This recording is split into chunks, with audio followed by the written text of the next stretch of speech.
I've been an artist since when I was born. Yeah. Basically, I've been drawing rather, yeah. But it wasn't any. I don't think I'd have said for quite some time it would have been commercialized. I wasn't too sure about it because when I grew up, I actually wanted to become a pilot. So what happened was I used to come across people who used to have like tattoos, but then again, you look at someone's tattoo or other piece that they've gotten, and then it's not like you can actually tell what it is because you're an artist, you know. But you can't. Someone else wouldn't be able to know because it has not been done right. In Kenya, we are still coming up to understand what actually tattooing is and what it involves. So people are always about, oh, it's so expensive, or it's this and this. Yeah, you know. Some negative, there's some negative. You can. Yeah, I've gotten a lot of like negative response.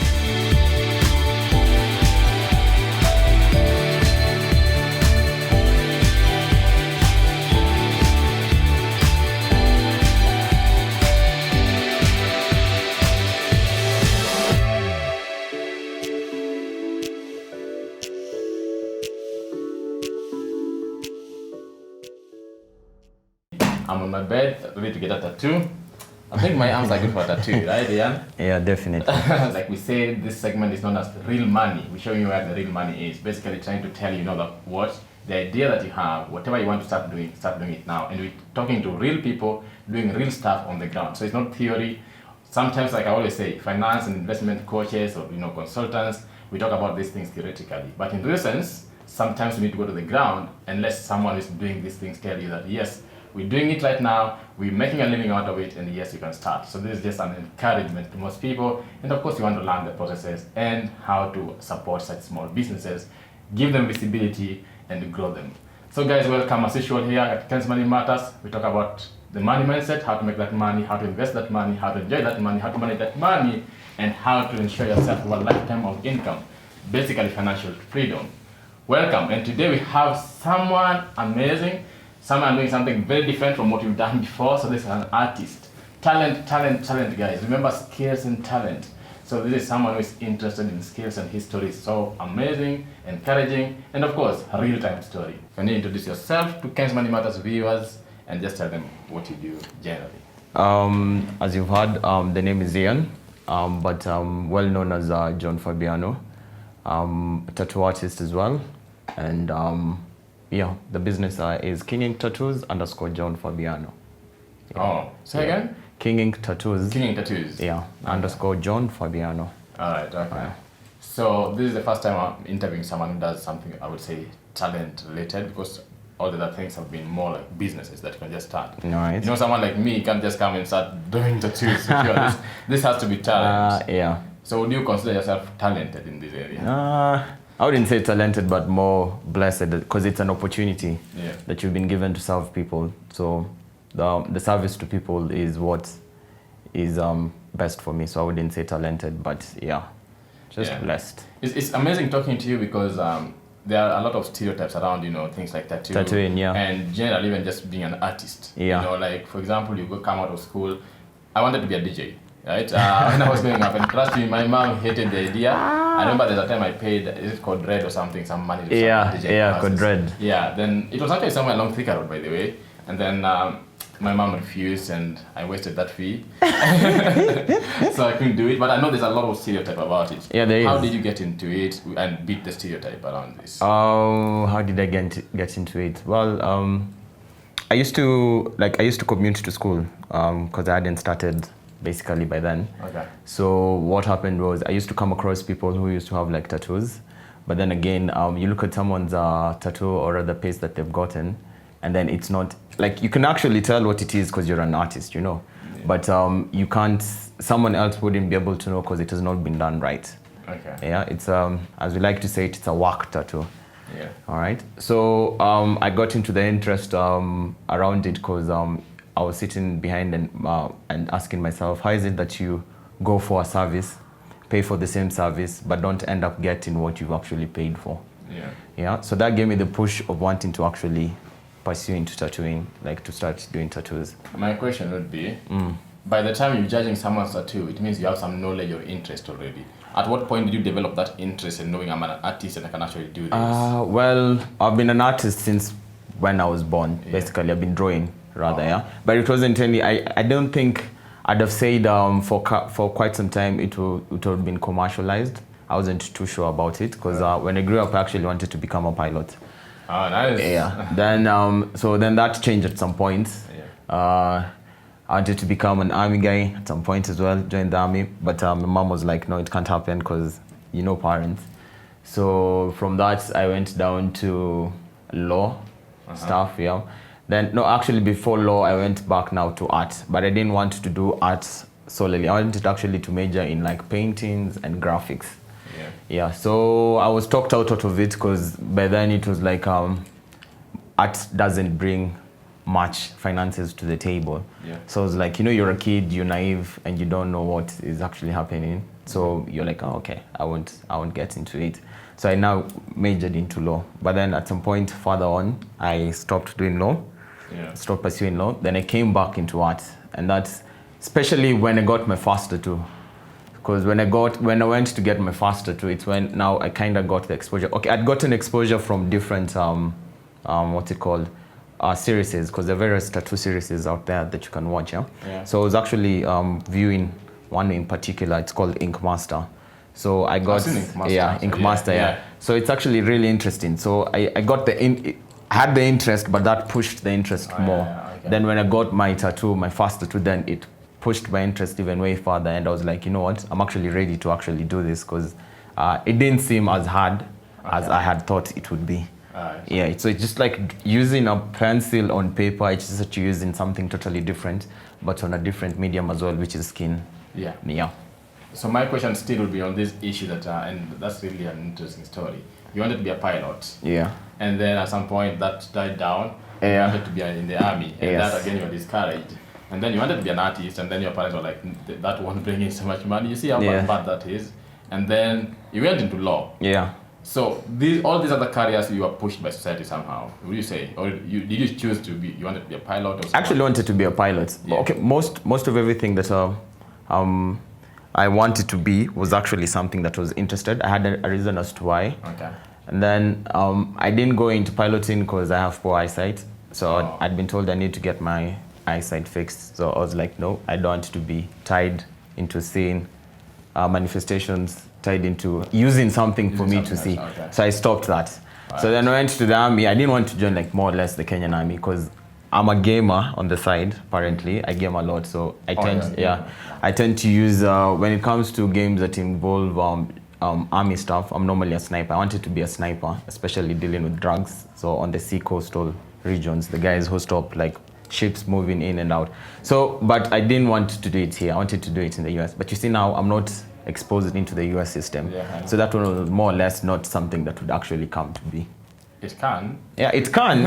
or maybe it would have if we had pushed it. But I was like, you know, back then, you know, you're a child. So you're just seeing like what can work and what cannot work. Because our dreams are kind of limited because the box, you're still thinking within the box. Yeah, you know. So I was like, okay, then what's the next thing that I can do? So the next thing was actually art. Oh, nice. Yeah. So that's how you got into it. Yeah. Then I started getting into art. Yeah. So how did your parents take the shift? Because initially they didn't like the idea, then later. Well, I went into law. Then I started doing. I used to do art on the side.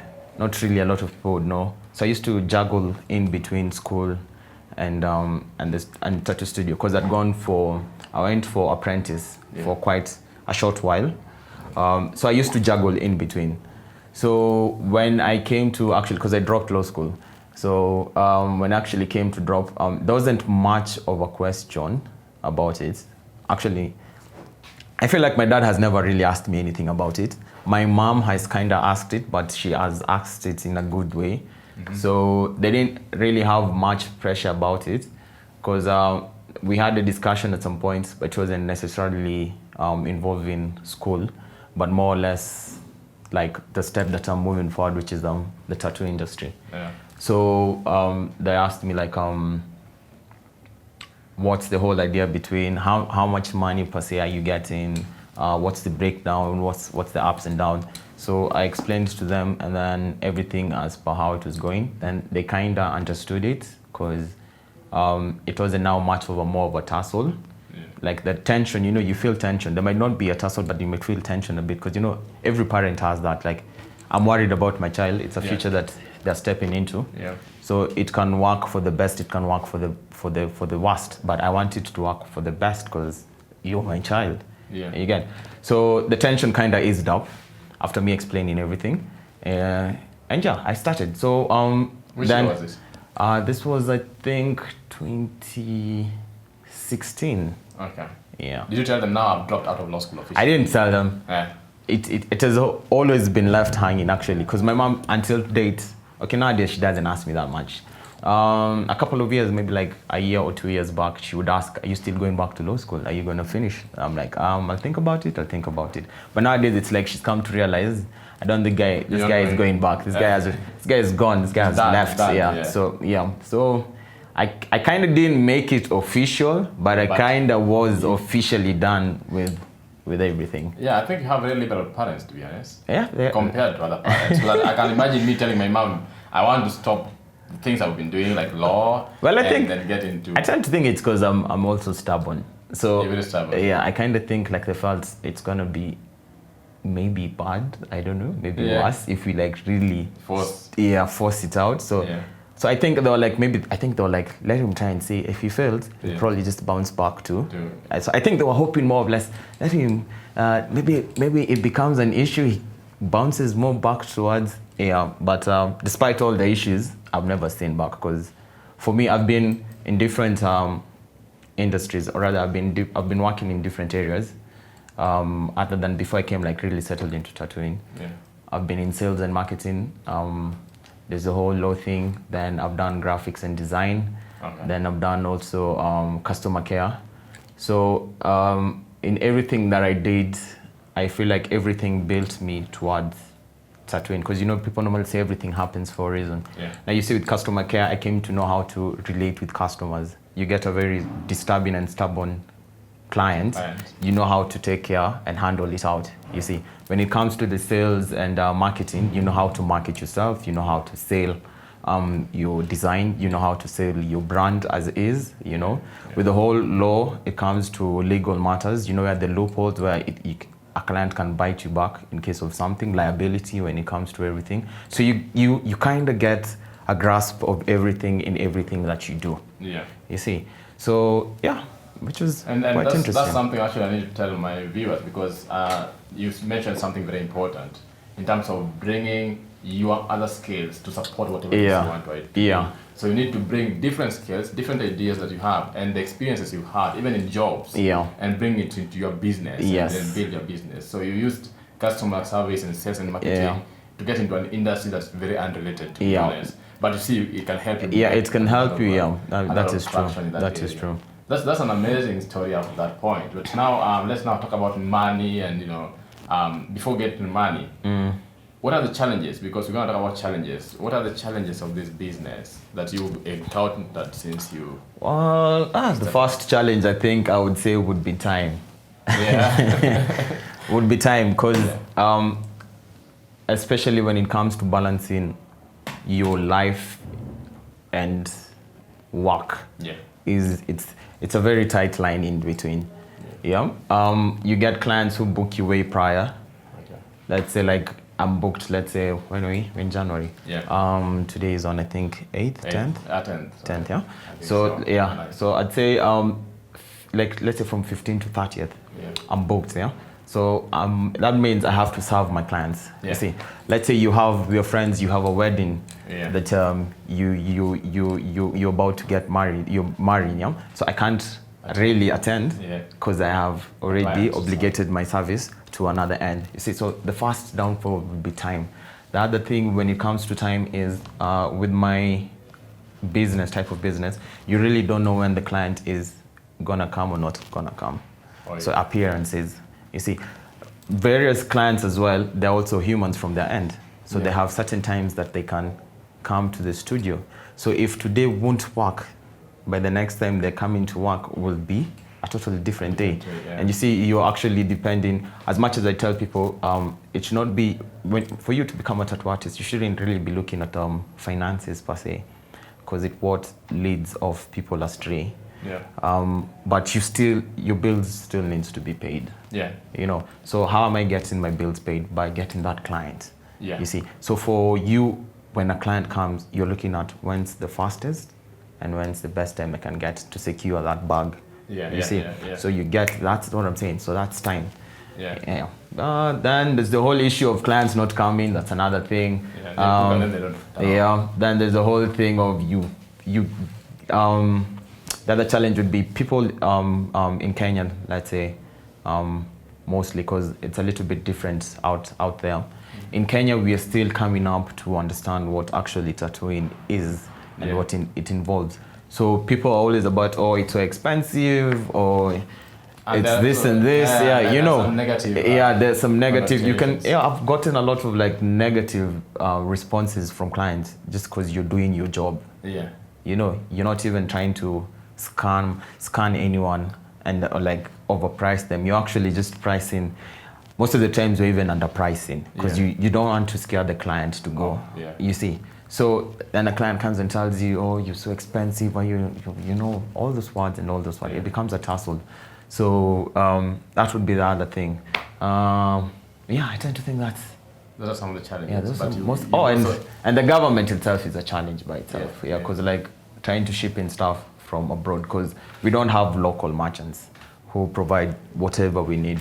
So getting stuff from abroad becomes a tussle because of the taxes and everything. But with time, we hope things will change. And you learn how to deal with it. And also prejudice is also another factor. Like the society itself is totally killing a lot of people because tattoo are kind of being termed as taboos. People still have that understanding. When I began, it really was strong. Like you getting a tattoo, even you getting into a public means, everyone used to look at you and wonder, hey, what's wrong with this guy? But then as of now, it currently has dwindled a bit. So it's a little bit, it's like a 50-50 tussle in between there. With time as you go, because even now, people are getting to know what good tattoos actually look like. So with time, you know, they say time heals. So with time, I tend to think things will better off. And So because I'm imagining the prejudice area, I could imagine that me working at my mom with a tattoo, I tell you, it will be a long story. It will be. Long story. And I told you earlier that before we started the shoot that I was actually almost getting one. I remember paying a deposit of 2,500 while I was in university. And I asked my girlfriend at that time, and she was like, "What? You cannot." It happened. Try that. And it happened. Like, okay. Funny thing, there's a prejudice. There's the good and there's the bad. There's the bad, like it's not really bad, but there's that one. The one failure to understand. Let me say, for lack of a better word. Then there's the one that actually people support actually what you're doing. So you find I've had a client. Okay, it wasn't my client, but when I was at doing my my apprentice. My mentor had a client who was a mom, an actual mom, like really old of age, let's say like 50. Wow. She was getting her first tattoo. Wow. So she did her first tattoo, and then when she got her first tattoo today, tomorrow she was bringing her son to get the tattoo. You see, so you get a little bit of both good and bad, but with time, things will change. Let me ask a question, a philosophical question. What is the meaning behind a tattoo? Well, why do we need a tattoo? Tattoos have, like the way every human has different opinions and different understanding to things. I feel like a tattoo has a meaning based on who is getting it. They might have general meanings, yes. Definitely, everything has a general meaning. Like, let's say, for example, like the dove represents peace. Just chilled out vibes, for someone else, it's a bird. You get someone, I enjoy the bird as is, the dove as is, so I want to get a bird. So I'd say it depends generally with what you give meaning to. Everyone has everyone has a different perspective to life. So your perception might not be the same way. You might have a rose, I might have a rose, it might have totally different meanings. As much as it might have a standard meaning, it's more flexible based on what point of view you're actually viewing as a canvas. Yeah, it makes sense. Yeah. It makes a lot of sense. Yeah. So anyway, we now want to talk about money. I not want to know about money. Do we get in here? How do we get the money, the bag? Like you said, securing the bag. Yeah. So number one, is it possible for someone to actually go somewhere and learn this skill? Yes, it is. That's actually the best way to actually, if you're looking to venture into tattoos, that's apprentice. It's called apprentice. Yeah. It's the best way to get it done. So you need to get like a studio, find a studio. Most people just find random studios, but I normally say the best thing, because I like educating people as well. The best thing is look at what do you want to do into tattoos, because there are various genres of tattooing. Yeah. There's tattoo is the general, but when you come to understand it specifically, it has various designs. So there are various, there's like, for example, you can say like there's the Japanese style of tattooing, there's the old traditional, which is the US, that is based with a different way of tattooing. There's the realism, which is realistic drawing. Then there's the geometrical, which is based from Catholic mythology, like, okay, not religious mythology. So basically how they used to build their structures, certain lines and certain patterns, that's geometry. So based on what you want to venture, look for a studio that actually does what you want to do. Get an apprentice, approach them, talk to them about you wanting to start. Then depending on what agreement you guys agree with, most people are doing it for a fee, basically, which I find it so ironical. Really? Yeah, apprentice shouldn't be really charging people to get an apprentice. What happens, especially in the tattoo industry, if you look at it from abroad, you become the slave of the shop, but you're not told to bring money and pay. So you find people being asked for, like, I remember when I was starting, I've been asked to give 30,000, I've been asked to give 150K, yeah, just to be taught. And then literally they don't really teach you, okay.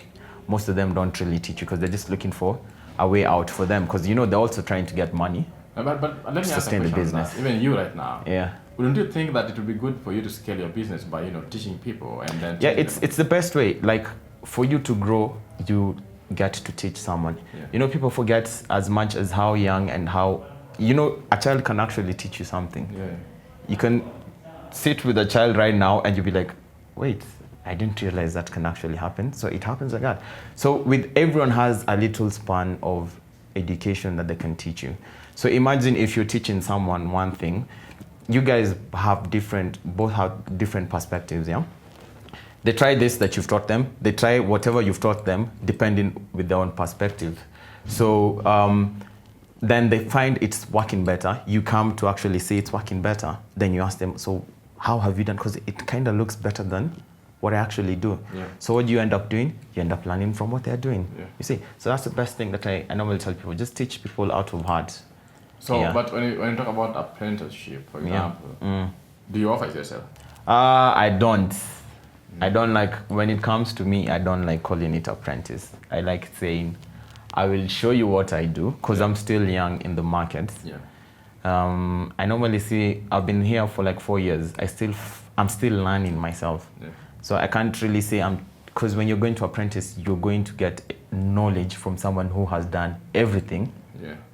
So you do something, tell you, but most of the time when you do that, it doesn't go as planned. It might work, but it's not such a good way to go about it. You see, so I feel like from my end, I still don't have the enough years to apprentice someone, but I feel like I have enough knowledge to tell someone, when I started, I was doing that.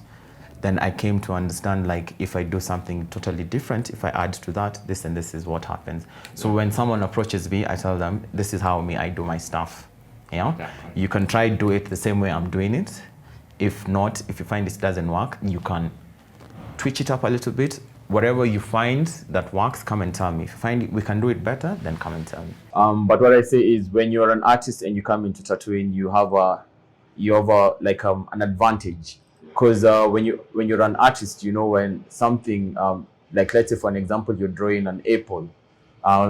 If it's three-dimensional, you know where the light is coming from, you know where the shadow will lie or rather fall, and then you know how to approach the apple itself. Yeah. When it comes to someone who really doesn't know how to draw, they'll just draw an apple. Yeah. You see, it might be a perfect apple, but it doesn't have the added I think the artistic nature to it, so you become very logical. Yeah, it's just like cooking food. Someone will cook for you really nice food, and then someone will actually cook for you food that has spices, that has, so that's some the flavors. that's the cutting in between the two prospects. But also you will find other artists that are not artists, but actually really do a good job. Okay. So yeah, it's possible. It is. All right. Okay. Yeah. So in terms of returns, so let's say you've gone through the process. What changes are we looking at? What money can you make from it? Well, that depends with a couple of things. One, it depends with your clientele base. So the bigger your clientele is, the bigger money you're making. Okay. That's one. But also you can find your clientele is small, depending on how you work. If you're a smart worker, you can still kind of push. So your clientele, but if you're doing bigger pieces, then I have a lot of clienteles, but they're doing smaller pieces, and you're doing like sleeves and back pieces, you're actually getting more money than I am. Yeah. So you see, so it just depends with you as a person basically, and how your brand is out there. Yeah. Okay, so give us a range. Like some people will make up to. This pays your bills, right? Yeah, it does. So you don't do monthly, you can make a minimum of 80,000. Wait a minute again. Yeah, 80,000. A minimum? Yeah, a minimum. If you're really good, a minimum of 80. I'm getting into this business. But that's just like the flat rate. You haven't included like rent, the expenditure that you're going through, rent, buying the supplies, restocking and stuff like that, and everything else. So minimum 80, maximum you can even make like 250 to 50K. Yeah, within a month. Wow, it can even be more. Yeah, because like even if you see like in States, guys are making like a lot of money. A lot of money. Please don't get into the tattoo business because of the money. Yeah, that's the other thing. Yeah. Before you get there, it's also a hassle. You'll also spend a lot of money to get there. Yeah, something like equipments. Equipments are very expensive. I can see the kind of bed, and everything. Which you will show us anyway. Yeah. Okay, so we're looking at a minimum of 80, but you have to be good at what you do. Yeah, you have to be good and determined. The market. How do you get your clients, by the way? So let's say I'm new to the industry. How would you advise someone to start getting clients? Well, your number one marketing strategy is the client you're having there. Perfect. You see, I normally say a good tattoo begins from the moment a client says hi. Yeah. You see, a client says hi, how you take them, how you carry them from there. The client starts understanding you as an artist. You're so respectful. You're helping them understand. You're explaining what can work, what can't work. That means you can scale it as much as you want. Yeah, right? Yeah. It just depends on your skills. Yeah. So, but you mentioned something that don't get into it because of money. That's something maybe you should tell. Yeah, that is true. You shouldn't get it into it because of money, because people are just seeing it's like the carrot in front of the horse. Yeah. So you're just seeing it's all about the money, but people forget the struggle that comes with it, because there's a lot of struggling. Before you even get clients is such a hassle. Yeah. You get a client today, you do a messy job. The client is your number one board. Yeah, the client goes and says this and this.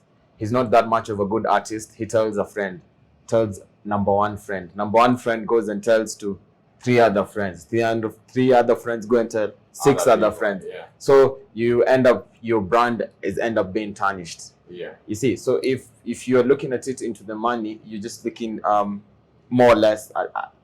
It's a greedy way, my point of view. Yeah. So look at it that you're actually bringing your art outside into the world. Because I've done like even clients like they don't even reside in Kenya. Yeah, I've done a Portugal guy, I've done a Sweden guy. So imagine your art is in Sweden, and then someone is asking, where in Sweden did you get this from? They're like, no, I didn't get it in Sweden. I got it actually from Kenya, in Africa. You see, so it should be a perspective where you put in, because we speak ourselves out through the work that we do. Yeah, so look at it more of like you're actually changing people's lives, because I've seen people cry in the studio, especially when you're doing tattoo cover-ups. Yeah, someone got a bad tattoo from another artist, comes to you guys try and fix it actually. Then someone tells you, I can actually wear a shorter dress now because I'm now comfortable with my body again. Yeah, you see. So that's the thing. But something you said that's important. Don't think of the money because you're dealing with people's body. Yeah, yeah. Things that are very important to Yes. people. They attach it to Yes. themselves. So you shouldn't be thinking of the money. Of the money, yeah. Such. Money as much as you should think about it because it pays your bills, Yeah. whether you like it or not. Yeah, it will come. Yeah. You should be thinking at it as point D. Point A should be perfection. And plus, it helps the marketing. Like you Yeah, said, you yeah. mentioned actually earlier that the first point of contact is Yeah, also hey, yeah. that customer, right? Yeah. And the marketing. It will determine whether you're getting that client Yeah. or not. I've had clients who've come here and told me like you handle clients so differently. Yeah. You know, there are artists who are not patient with you. Yeah. You know, people forget we are both humans. Yeah. I'm inflicting pain because it is painful. It's painful. Yeah. So you're not used to the uncomfortability, which is the pain. Yeah. You know, Yeah. you can't handle it as much as I would think you'd handle it. You'd need a few breaks here and there. Yeah. And then, but here is an artist who's telling you, no, sit down. You're actually disturbing me. Don't move. Don't do this. So you see, how you carry out your clients determines how you get to live tomorrow. So yeah. That's very important in terms of marketing. So Yeah. basically, it means for you, your marketing strategy is this client right in front of me. Yeah. Gets a good tattoo. Yes. And this becomes my A ambassador. good tattoo, Okay. a good experience. Yeah. Even when they come with a friend, the friend will actually enjoy the session and they didn't come for a tattoo. Yeah. You see, so they go out there, they're speaking good vibes about you. Yeah. With good vibes, you get good vibes in return. You see, so that's the thing. What you plant is what you will sow. Yeah. Okay, thank you so much. So now I want you to now talk to the camera and tell them what would you advise young people, I believe, who may be afraid of getting into this industry because of the stereotypes, the prejudice, or they are fearful that they may not make money. You know, of course, they have to pay their bills. Yeah. They could be artistic, but they're feeling like, you know what, I need to do law, engineering, become a doctor for me to actually survive. What would you advise young people, generally speaking, when it comes to this industry, this business? So what I'd say is for those who are kind of like skeptical about starting, the first step would basically just to be start. You wouldn't know if you'll fail if you don't start. So just start from wherever you are, whatever you can do. Find out what you can do to get you to where you can. You don't have, everything starts with a step. So take the first step, then see where it will lead you on from there. What else? Yeah, be determined about it. There are a lot of downfalls, as much as people just see the good thing about behind it. But with everything good comes a lot of struggle, a lot of determination, not giving up, a lot of trials. You'll find a lot of trials. Like various artists will be like against you because you're starting, because people feel like you're taking their clients and stuff like that. So you'll have a lot of attack, as much as you'll also have a lot of compliments. If you do your work great, your clients will be there for you. So yeah, just do your part, do it diligently, have the right mind set up mentally, physically, and I believe you'll be there for sure. Yeah. That's a nice advice to young people. Thank you so much, actually, for saying these things and telling people you have to be dedicated to what you're doing. Yeah. And like you mentioned to me earlier, that it takes time even before you start seeing. Yeah, before you start seeing proper money. Yeah, that so is true. When you're getting into it, focus on what you want to achieve in terms of impact. Yeah. How to make your clients happy. Yeah. Even when you get it there, just impact people. Don't change. Lives. Yeah. Never change. Yeah. And now what I want to ask, and of course I want to tell people, is one, why should they come to you, Ian? Fabiano? You said Fabiano, right? Yeah, John Why Fabiano. should they come to you as a person? What value do you think you provide that other people out there won't provide? So basically marketing yourself. Number two, social media handles, where can they find you? How do they find you? And of course, I want to know the rates, because most of them will come as clients. They don't know what are the rates. What are the rates of? Yeah. All right. So why King Kidaska?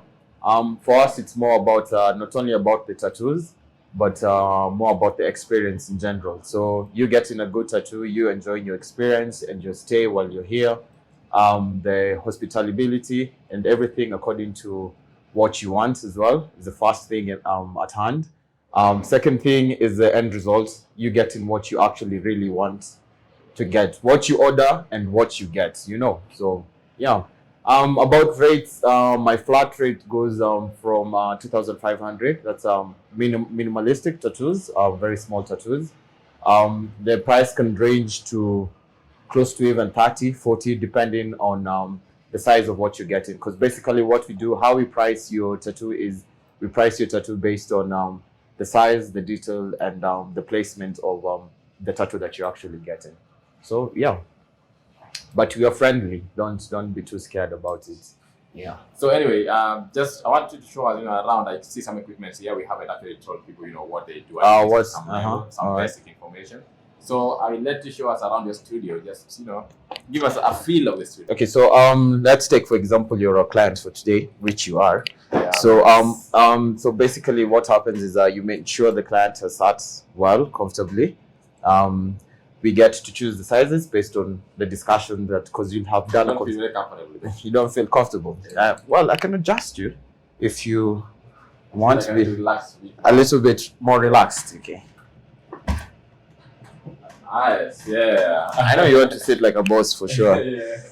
I like luxury. You are. So then the next step is preparation of the stencil, and let me just pick the stencils. Where they? Yeah, here. So preparation of the stencil based on what you have picked, yeah? What's a stencil? So a stencil is basically like a blueprint for a better understanding. So it's a guideline from the design that you have made. So we come up, let's say for example, you wanted to get an awl, for example. So the stencil looks like this. So this is basically your stencil and how it looks. So this is the stencil paper itself. Okay. So what happens is we draw your design against the stencil. So like if I draw a line here, like that's the design. It makes. Oh yeah. Yeah. So that's what happens. So you draw the design onto the stencil. So I take the stencil based on the design you've wanted and place it on you. We check it out, and then I prepare now my machines. Yeah. So I have various tattoo machines, as you can see. So these are the coil machines. Basically, these two are rotary machines. This is also a rotary machine, but it's cordless. Yeah, it works with its own battery. So as you can see right now, it's basically on. Yeah. Then how expensive are they coils? It ranges based on the company, because there are various companies out there. Yeah. So a machine even can cost close to 128K. Others can cost to 30,000. Really? Yeah, you can get off the budget. Yeah, low cost machines that are costing like from 2Gs. They're still gonna work, but they won't be effective as much. Yeah, because with everything, every industry, they bring tools that make things work effectively, smooth. Yeah, such things. Yeah, so you can get even a machine that is going even from 130K, and that's just the machines. Because like this one comes with cartridges. Yeah, so you insert cartridges over here. That is the cartridge is the needle itself. It comes as a cartridge. So you just plug it in, and we are good to go. Yeah. With this, you have to insert a needle. So you have like a needle over here. So this is generally how a needle looks. The needles comprise differently depending on what we're doing. So it comes in different sizes. It's like HB, 3B, 4B. So they come in different sizes. So we have like 7 round liners, 9 round liners, 10. The number determines the compilation of the needles. So if it's 7, it's 7 micro needles. If it's 10, it's 10 micro needles. How do you decide which tattoo to draw with which one? It depends on the size. So when I look on the skin, I see like if it's very detailed, you go a smaller compilation, because that's when the needle can go effectively without smudging the other details. If it's a bigger piece that breathes, like something like this, you can use like a 7 or even a 5. But something like this, detailed, you can't use a 9. You use a smaller needle because the design is a little bit squeezed. Yeah, so finer needle to get the finer details. Yeah. So this is basically the power supply. It gives life to the machines. Yeah, you just plug it in. For example, let's say I've switched it on. So just plug the machine like that, and then you switch it. See, so it's moving. So here is where the needle comes into place. Okay. Then so the needle rests like that. Right. Okay. Yeah. So it rests on the move. So it will be moving a motion of up and down. So you'll be drawing from here. So it's like a pen. Yeah. So basically we hold it like this. Oh yeah. Oh yeah. Okay. So you see, the needle. Yeah. Then. Yeah. So the point of puncture is down at the bottom. So that's the power supply. Ointment for using while tattooing. Basically. Then the other ointment for application of the stencil. Then we have the aftercare. After we've done, it's what we provide you with aftercare. Serviettes for cleaning, washouts because the area gets dirty. If you're a little bit stressed, we give you a happy stress ball, so you can squeeze it in and out. The light system basically to see it because the needle moves very fast. You can't even see it, so you need like a lot of light to see the point of needle where it punctures because it's a very delicate mode of working. You can't really make mistakes, so we need everything that ensures us to make it perfect. So generally, that's the whole. These are the inks. This is the inks. Actually, I hadn't mentioned about the inks. So the inks, depending on so we have like, this is black because they normally use black, but also have colored ink. And gloves as well. My glove compartment is down here, and my serviettes and everything. So basically that's it. And how expensive are they? Generally everything that you see, including the amazing seats. We're looking at maybe like 80 Gs. 80 Gs. Because these two seats already are 50. So that's 25. At like, this was like, I think 4,000. This was like 5. This was 8. This was 5. So it means setting up the studio could cost you 100,000. A good setup, 100 Gs. 100 Gs. And I haven't even put in the machines because this is like 6. This was like 15K. Wow. And then this is the machine itself, 15,000. Then you have to do the cartridges, which are 2,000 per 10 pieces. 10 pieces is very little. And then you have a compilation of 7, so you do 2,000 for 7, 2,000 for 5, 2,000 for 8, 2,000 for shading, like that. So basically, it's a bit pricey, but you build up slowly. Don't be in a rush of getting. You start with the startup. You get a little bit money, you invest back in yourself, then you move on like that. You have to actually, when you're starting, you have to give back to yourself more. Then you can actually start enjoying. Okay, Ian, thank you so much for this opportunity, for the setup, for the time you've given us, and giving us such a flawless interview. Thank you so much, guys. I hope you now know where to find Ian if you want a tattoo, or if you want to learn, if you want to ask questions. Please reach out to him. The social media handles are here. And guys, thank you for staying tuned, and let us know what you think about this segment and what we are doing, and let us know how to improve it. Otherwise, thank you. Thanks, Money Matters. Subscribe, comment, like, and share. Out.